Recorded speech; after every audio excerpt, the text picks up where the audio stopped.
આજે અમે ધોરણ 7 સિંગ્યુલર અને પ્યુલરની એક્ટિવિટી તમને કરી બતાવશું. ધીસનું બહુવચન થશે ધીઝ.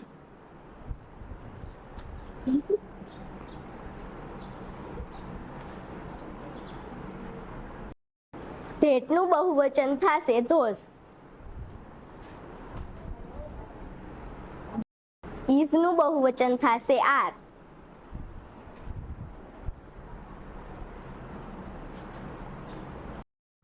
હવે હું તમને થોડા બહુવચનના નિયમ કહીશ. સામાન્ય રીતે ક્રિયાપદને અંતે એસ લગાડવાથી શબ્દનું બહુવચન થાય છે.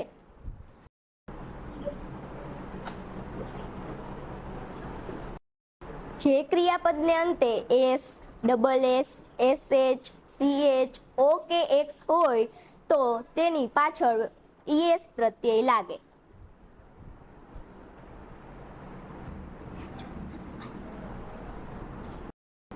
જો ક્રિયાપદમાં વ્યંજન પ્લસ વાય હોય તો વાયને કાઢીને આઈઈએસ પ્રત્યય લાગે.